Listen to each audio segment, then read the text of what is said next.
Yeah, good evening. In today's class, we're going to see about the concepts of movement and its application and a case study. This case study is nothing but how the robotic arms perform various actions and what lead the robotic arm to failure. In some cases, it will not able to perform some task which is assigned by the humans. This failure may cause due to the improper design of the robotic arms. Before getting into the concept of robotic arm, we must be able to understand the clear information how it works. So that I asked my students to explain about the basic features of robotic arms, how joints works, and what are the structures available in the robotic arms. They also explain about the concepts of degrees of freedom in the robotic exams. I asked my fellow students to explain this concept. Introduction to robotic arms. Robotic arms mimic human limbs with joints and limbs and used in manufacturing, surgery, logistics, etc. Key mechanical principle is force, torque, momentum, and motion.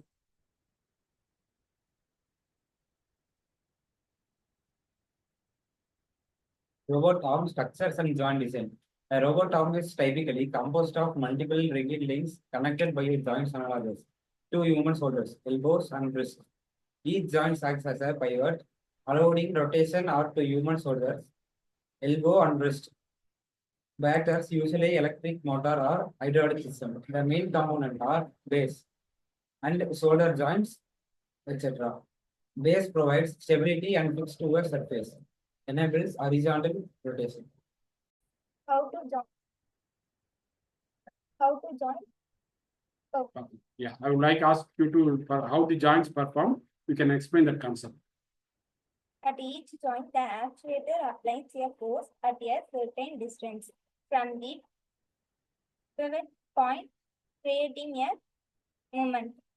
Torque that cause rotation. The magnitude of this torque is given by torque is equal to F into R. Torque is equal to F into R. Robotics arm consists of multiple joints that provides momentum and flexibilities. The joints connected the rigid like of the arm and allow it to bend, rotate, and extend to different positions.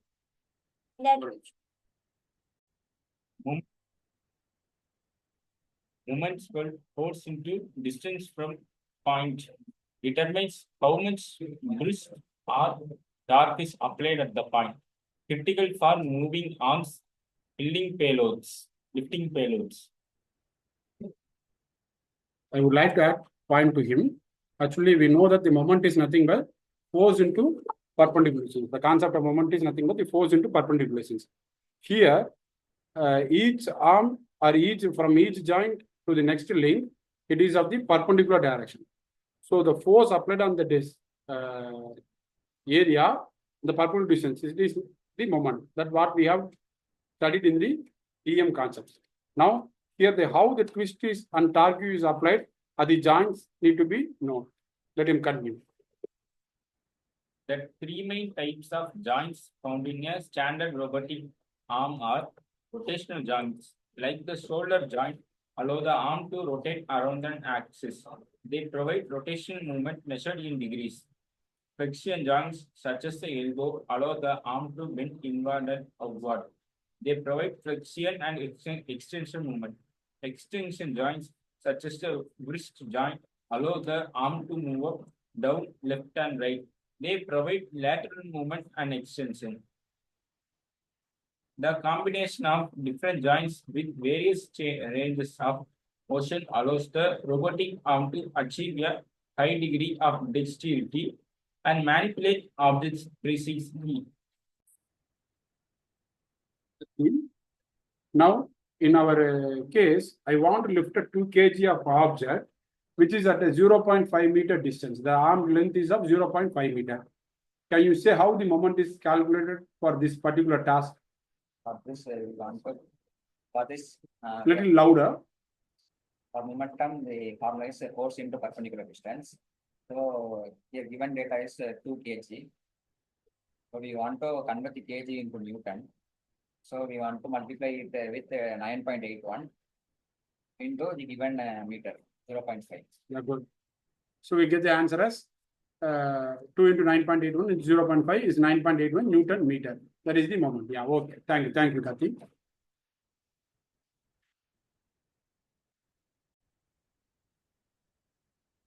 So the concept behind this is we will have some factor of safety for every designs that we are doing in the mechanical aspects. Here I have designed this robotic arm for lifting 2 kg object. The arm length of that robot is of 0.5 meter.